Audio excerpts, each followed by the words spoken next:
Assalamualaikum warahmatullahi wabarakatuh. Perkenalkan, nama saya Dea Agustina, Prodi PGSD, Fakultas Ilmu Pendidikan Universitas Negeri Padang. Baiklah, di sini saya akan menjelaskan tentang materi gaya. Yang mana pengertian dari gaya sendiri yaitu merupakan dorongan ataupun tarikan yang dapat menyebabkan benda bergerak ataupun berubah arah maupun perubahan bentuk benda. Gaya juga dapat mengakibatkan benda yang mulanya bergerak menjadi diam. Untuk mengukur nilai gaya pada suatu benda, kita dapat menggunakan alat ukur neraca pegas yang dinamakan dengan dinamometer. Menurut satuan internasional, gaya disimbolkan dengan force yang dilambangkan dengan F dan satuannya adalah Newton yang lambangnya adalah N. Untuk melakukan sebuah gaya, maka diperlukan tenaga. Jadi, semakin besar gaya yang hendak dilakukan, semakin besar pula tenaga yang harus dikeluarkan. Gaya memiliki beberapa sifat. Yang pertama, yaitu gaya mampu mengubah arah gerak benda. Yang kedua, yaitu gaya mampu mengubah bentuk benda. Dan yang ketiga, yaitu gaya mampu mengubah posisi benda dengan cara memindahkan ataupun menggerakkannya. Gaya memiliki 3 rumus untuk menjelaskan gerak benda. Rumus tersebut terdapat dalam hukum Newton. Yang pertama yaitu hukum Newton 1 yang berbunyi jika resultan pada suatu benda sama dengan 0, benda yang diam akan tetap diam dan benda yang bergerak akan tetap bergerak dengan kecepatan tetap. Berdasarkan hukum Newton 1 ini, kita dapat memahami bahwa suatu benda cenderung mempertahankan keadaannya. Benda yang diam cenderung akan tetap diam, dan benda yang bergerak akan cenderung tetap bergerak. Hukum Newton 1 ini disebut juga dengan hukum kelembapan atau disebut dengan hukum inersia. Secara matematis, hukum Newton 1 ini mempunyai rumus yaitu jumlah F sama dengan 0. Terdapat hukum Newton 2 yang berbunyi yaitu percepatan pada suatu benda berbanding lurus dengan gaya total yang bekerja pada benda dan berbanding terbalik pada massa bendanya. Berdasarkan hukum Newton 2 ini, kita dapat memahami bahwa suatu benda akan bertambah kelajuannya jika diberikan gaya total yang arahnya sama dengan arah gerak benda. Tetapi jika arah gaya total yang diberikan pada benda tersebut berlawanan dengan arah gerak benda, gaya tersebut akan memperkecil laju benda ataupun bahkan menghentikannya. Contoh penerapan dari hukum 2 Newton ini dapat kita amati, contohnya seperti kita menendang bola. Jadi kita memberikan gaya kepada bola. Bola tersebut akan bergerak dengan percepatan tertentu. Jadi, secara matematis, hukum 2 Newton ini dapat dirumuskan dengan A kecil sama dengan jumlah F per M atau jumlah F sama dengan M dikali A kecil, di mana A merupakan percepatan benda, jumlah F merupakan resultan gaya, dan M merupakan massa benda. Contohnya yaitu seorang anak yang mendorong benda dengan gaya 80 Newton sehingga benda bergerak dengan kecepatan tertentu. Jika diketahui massa bendanya yaitu 8 kg, maka berapa percepatan benda tersebut? Jadi diketahui di sini yaitu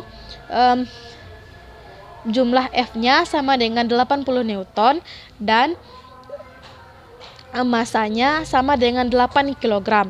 Jadi ditanya di sini yaitu percepatan benda yaitu A kecil.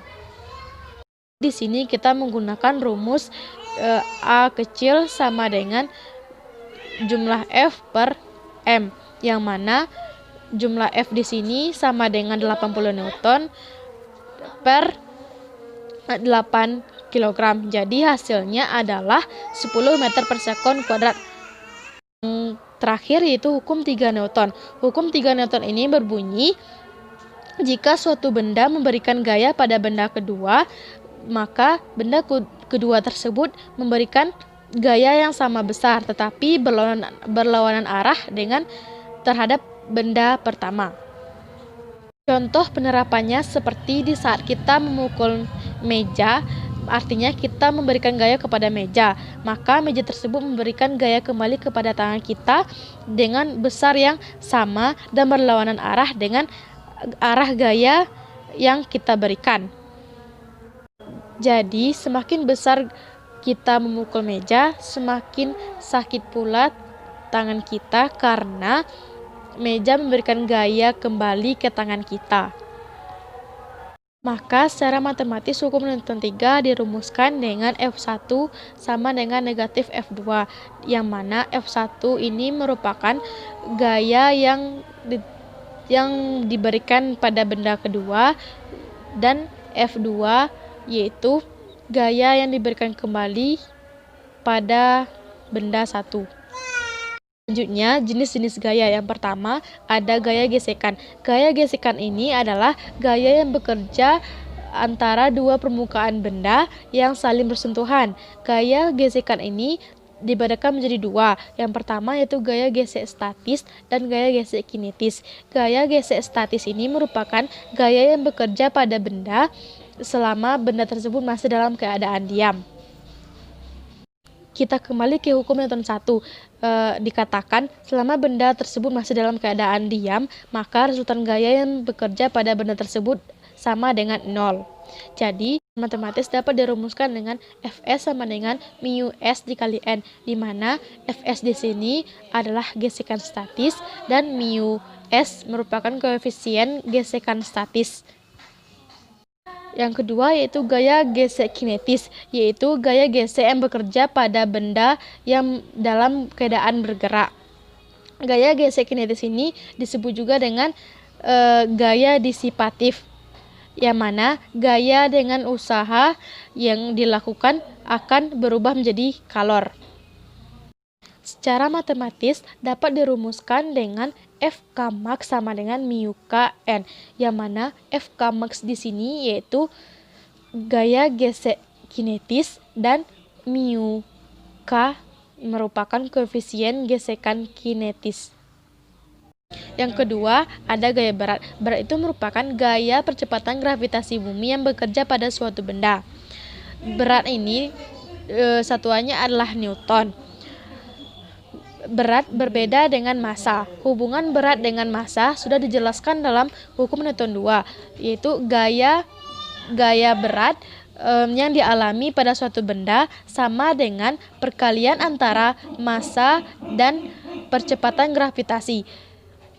Jadi dapat dirumuskan dengan W sama dengan M dikali G, di mana W merupakan berat ataupun usaha, yang kedua ada M merupakan massa benda, yang ketiga ada G merupakan percepatan gravitasi.